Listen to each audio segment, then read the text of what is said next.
1994 से भैरों सिंह शेखावत जी ने इसकी सरकार की थी और कालांतर में शुरुआत की थी। कालांतर में कभी कांग्रेस पार्टी की केंद्र में, कभी राज्य में और कभी हरियाणा में, इस तरीके से उनकी सरकारें रही, लेकिन इसको धरातल पर कभी क्रियान्वित नहीं किया। ये पहला अवसर है जब देश के यशस्वी प्रधानमंत्री नरेंद्र मोदी जी के नेतृत्व में, अमित शाह जी की मध्यस्थता में, CR पाटिल साहब की इनिशिएटिव पे और भजनलाल जी के खुद के प्रयासों से, जिसमें नायब सैनी जी ने बहुत ही उदारता के साथ में राजस्थान के हितों को ध्यान में रखते हुए एक संतुलन के साथ में एक तरीके का फैसला हुआ है, एग्रीमेंट हुआ है। और इससे राजस्थान के खासतौर पर शेखावाटी, जहाँ पानी धरातल से भी बहुत नीचे है, दूसरे कोई सोर्स नहीं है, वहाँ पर यमुना का पानी पाइप के जरिए आएगा। 34,000 करोड़ के लगभग की योजना है, 300 किलोमीटर से भी ज़्यादा की पाइपलाइनें होंगी और इससे हरियाणा के भी कुछ क्षेत्रों को लाभ होगा। वहीं राजस्थान के इन 3 जिलों को कम से कम पेयजल से लेके और कालांतर में सिंचाई की व्यवस्था इस रूप में होगी। तो ऐतिहासिक फैसला है।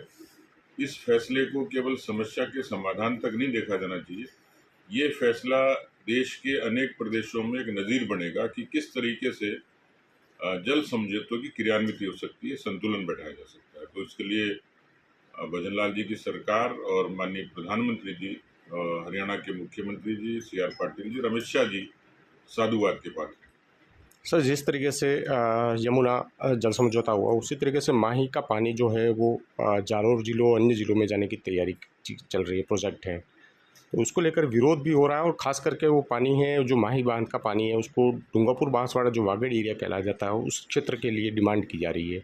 देखिए, सरकार पूरे तरीके से प्रत्येक नागरिक के हितों की रक्षा के लिए प्रतिबद्ध भी है। उनको सहूलियत कैसे मिले, पानी खास तौर पर, क्योंकि वो सबका साझा होता है, उसका किस तरीके से वितरण हो और किस तरीके से सहूलियत दी जाए, ये व्यवहारिक रूप से सरकार सभी पक्षों को सुन के और उसकी उपयोगिता क्या है और व्यवहारिकता क्या है, इस पक्ष को लेकर ही फैसला करेगी। किसी के हितों की अनदेखी नहीं होगी। जो सकारात्मक होगा, जो व्यवहारिक होगा, जो जनहित में होगा, उसी पर सरकार काम करेगी। सर, माही का पानी कुछ जो है अतिरिक्त पानी वो गुजरात कड़ाना की तरफ भी जाता है, उसको रोककर काफ़ी लंबे समय से मांग चल रही है कि उसको डूंगापुर के जो सिंचाई वाला क्षेत्र है। बड़ा ऐतिहासिक काम अभी हुआ है, ERCP का हुआ, जिसमें पूर्वी राजस्थान को फायदा होगा।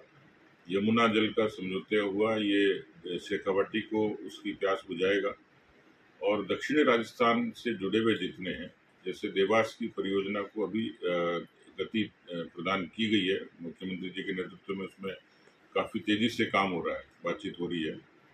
इसी तरीके से जितने भी लंबित हैं, सांचौर में नर्मदा का पानी नहीं आता तो सांचौर की तस्वीर नहीं बदलती, क्योंकि गुजरात से नर्मदा के जरिए जो पानी आता है, तो आज वो हिस्सा अच्छे तरीके से वहाँ के किसान फायदा ले रहे हैं। तो सरकार उन सारे पक्षों को ध्यान में रख रही है कि सुदूर दक्षिण में भी किस तरीके से वहाँ के निवासियों को इस पेयजल से लेकर सिंचाई की सुविधा मिले।